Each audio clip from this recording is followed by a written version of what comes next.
नमस्कार दोस्तों, आप सभी का physics bye SL. Beniwal YouTube channel पे हार्दिक स्वागत, अभिनंदन। हम बीएससी सेकेंड ईयर में काइनेटिक थ्योरी ऑफ गैसेस पढ़ रहे थे। आज मैं आपको इस यूनिट का अंतिम वीडियो भेज रहा हूँ। इस यूनिट में जो भी हमने टॉपिक पढ़े उन टॉपिकों पे, क्योंकि फिजिक्स में अगर न्यूमेरिकल ना करें तो फॉर्मूले हैं जो मस्तिष्क में स्थायी नहीं होते।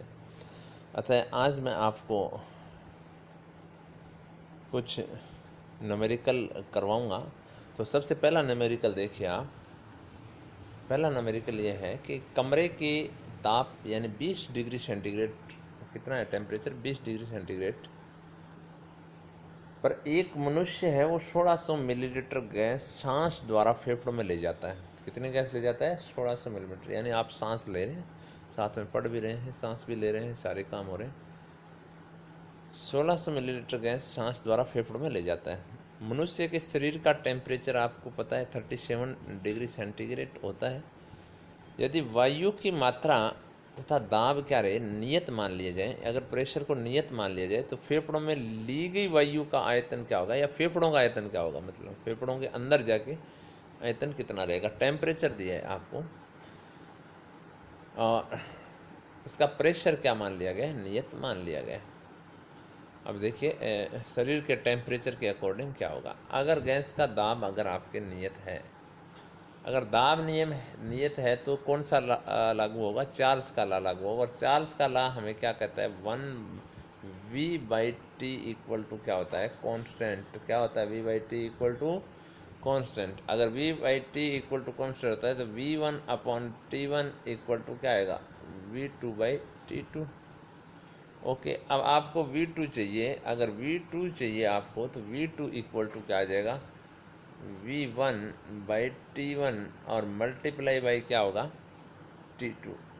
ओके, अब v1 है वो 1600 मिलीलीटर है। v1 तो कितना है? 1600 मिलीलीटर है। अब टेम्परेचर की अगर बात करें तो कमरे का ताप यानी प्रारंभिक ताप 20 डिग्री सेंटीग्रेड था।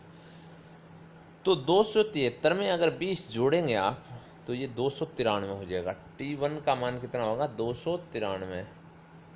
ये आपके पास 1600 मिलीलीटर और T2 यानी 37 डिग्री पे जा रहा है। 37 डिग्री 273 प्लस 37 करेंगे तो ये आपके पास आएगा, सॉरी 37 अगर आप करेंगे तो आपके पास आएगा 310। तो यानी जो पहले है उसका कितना गुणा होगा, यानी 1600 जो है उसका कितना गुणा होगा? 1600 गुणा में 310, 1600 गुणा में 310, सॉरी मैं एक बार दोबारा से लेता हूँ। क्या आएगा? 1600 गुणा में, क्योंकि फाइनल टेम्परेचर 310 हुआ बाई और प्रारंभिक टेम्परेचर कितना? 293। ये आपके पास वॉल्यूम आ जाएगा V2 का मान। अब इसका मतलब 1600 से ज़्यादा होगा, क्योंकि 310 बटे में क्या है? 293 आया। तो इसकी जो वैल्यू आएगी वो आपके पास जो रिजल्ट आएगा वो रिजल्ट आएगा जी 1693। कितना आएगा रिजल्ट? फाइनल जो रिजल्ट होगा वो कितना होगा? 1693 मिलीलीटर, क्योंकि आपने 1600 मिलीलीटर लिया।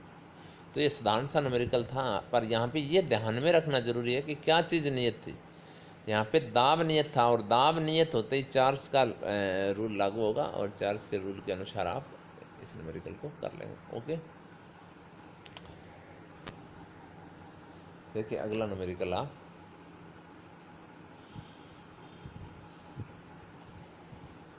अगला न्यूमेरिकल है, बड़ा अच्छा कंपटीशन एग्जाम में आने वाला न्यूमेरिकल है ये न्यूमेरिकल जो मैं आपको बता रहा हूँ कि एक बुलबुला है, एक बुलबुला है और झील की गहराई है 40 मीटर और गहराई पे बुलबुला बन गया।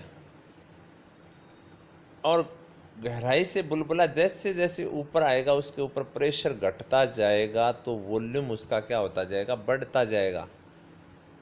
तो सतह पर जब आएगा तो उसका आयतन कितना होगा? अब नॉर्मली क्या होता है कि किसी की गहराई ज्ञात करनी हो तो तल के बुलबुले को आयतन, कई बार गहराई भी पूछ लेते हैं कि कितनी गहराई की ये झील है, तो ध्यान रखें इसमें कौन सा रूल लागू होता है। अब झील का जो टेम्परेचर है वो आपके नियत रह रहा है। टेम्परेचर क्या रह रहा है? नियत रह रहा है। न्यूमेरिकल आ जाएगी भाषा, आप मैं पढ़ के बता दूंगा कि झील से संबंधित कोई न्यूमेरिकल हो या बुलबुले से संबंधित कोई न्यूमेरिकल हो, तो टेम्परेचर कांस्टेंट है झील का। सतह से आपके तल तक आप टेम्परेचर को नियत मान लें, तो टेम्परेचर को नियत माने, कांस्टेंट मानेंगे, तो यहाँ पे कौन सा नियम लागू होगा? बॉयल का नियम लागू होगा। और बॉयल का नियम लागू होगा, इसका मतलब आपके पास उत्तर क्या आएगा? पी वी इक्वल टू क्या होगा? कांस्टेंट होगा। पी वी इक्वल टू क्या होगा? कांस्टेंट। अब न्यूमेरिकल ये है, 10 सेमी क्यूब आयतन का एक बुलबुला एक झील में 40 मीटर की गहराई पर बनता है। यदि बुलबुले का ताप ऊपर बढ़ने के साथ अगर नियत रहे, तब वह झील की सतह पर पहुंचेगा, तो उसका आयतन क्या होगा? ये न्यूमेरिकल है। इसका मतलब पी वी इक्वल टू क्या है? कांस्टेंट है। P V equal to constant, क्योंकि सबसे पहले इसका मतलब P1 V1 इक्वल टू क्या आएगा? P2 V2। अब आपको चाहिए V2 का मान, तो V2 आएगा वो V1 का क्या होगा? V1 का P1 बाई P2 गुना होगा। P1 बाई P2 गुना होगा। ओके, ये तो फॉर्मूला आ गया। अब देखिए, आपके पास जो निकालना है वॉल्यूम, वॉल्यूम जो निकालना है, वॉल्यूम निकालना है V2, V1 का कितना होगा? P2 by P1, sorry P1 by P2, sorry P1 by P2। अब P2 सेकंड जो कंडीशन है वो झील की सतह पे है, और झील की सतह पे मतलब वायुमंडलीय दाब के बराबर, एटमॉस्फेयर के बराबर, ATM। और ये जो मान होता है वो 1.01 मल्टीप्लाई 10⁵ पास्कल, या फिर डायरेक्ट आप कह दें कि ये 10⁵ पास्कल होता है। तो यहाँ पे किसकी वैल्यूज आ गई आपके पास? P2 की वैल्यू आ गई। P2 में कोई दिक्कत नहीं, ये एटमॉस्फेयर प्रेशर के बराबर है, और एटमॉस्फेयर प्रेशर आपको पता है 10⁵ पास्कल। अब V1 दे रखा है कि बुलबुला जब सतह से निकला है तो उस समय उसका वॉल्यूम कितना है, तो V1 भी दे रखा है, P2 दे रखा है। अब P1 है वो 40 मीटर की गहराई पे है।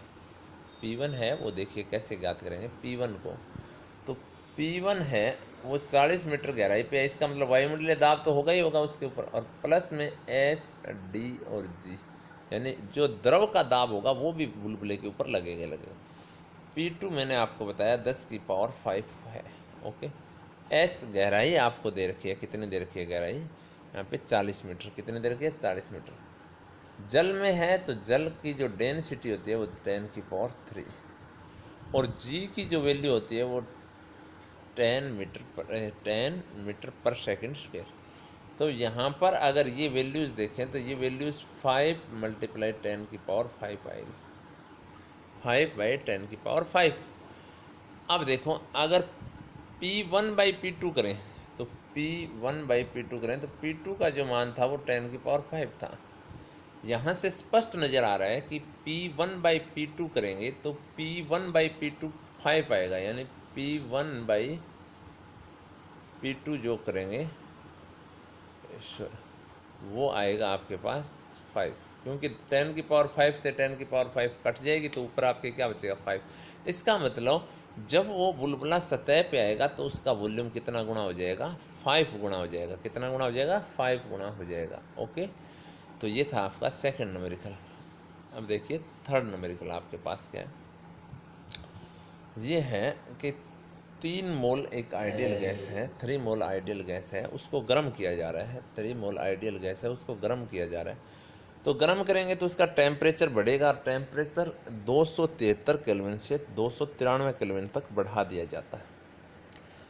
अब इसकी आंतरिक ऊर्जा में कितना परिवर्तन हुआ? तो देखिए, एन मोल गैस की जो आंतरिक ऊर्जा होगी, आप जानते हैं कि डिग्री ऑफ फ्रीडम में डिवाइड अगर करें तो F अपॉन क्या होता है? 2nRT होता है। टोटल एनर्जी होती है वो भी यही होती है। टोटल एनर्जी भी इंटरनल एनर्जी के रूप में आपकी होगी। ठीक है, तो E इक्वल टू F/2। अगर मोनोएटॉमिक गैस है तो यहाँ पे कितना आ जाएगा? N गैस के लिए 3/2 nRT। यहाँ पे N मोलों की संख्या है, R गैस कांस्टेंट है जिसकी वैल्यू 8.3 है। तो यहाँ पे इन तीनों पे तो कोई दिक्कत ही नहीं है आपको, डायरेक्टली N का मान 3 मोल दे रखा है, R का मान 8.3 है। अब आपको चेंज इन इंटरनल एनर्जी देखना है, तो चेंज इन इंटरनल होगा वो डेल U इक्वल टू क्या? टू एन आर क्या होगा, डेल टी होगा। अब टेम्परेचर आपका 273 से 293 केल्विन तक हुआ। इसका मतलब टेम्परेचर में जो चेंज हुआ, डेल टी में जो चेंज हुआ वो 20 केल्विन हुआ। कितना चेंज हुआ, 20 केल्विन हुआ। यहाँ पे सारी वैल्यूज आपके पास, ये जो वैल्यूज है 3/2 1.5, एन की वैल्यू 3, आर की वैल्यू 8.3 एंड ये टी की वैल्यू कितनी आई, 20 केल्विन आई। और ये मल्टीप्लाई आप कर लेंगे तो आपके पास कितना आएगा, 747 जूल। ये चेंज किस में आएगा, ये चेंज आएगा आपके इंटरनल एनर्जी में। तो साधारण सा ही पर्सन है, कोई ज़्यादा लंबी चौड़ी बात नहीं है कि टेम्परेचर में चेंज होने पे इंटरनल एनर्जी में किस प्रकार से चेंज होता है। तो ये था आपका एक न्यूमेरिकल। अब देखिए अगला न्यूमेरिकल, देखिए आपके ये दो न्यूमेरिकल मैंने यहाँ लिख रखे हैं। पहला न्यूमेरिकल देखिए आप, 1 मोल एक परमाणु गैस है और 1 मोल द्विपरमाणु गैस है। बड़ा अच्छा न्यूमेरिकल है। इन दोनों को मिक्स कर दिया जाता है।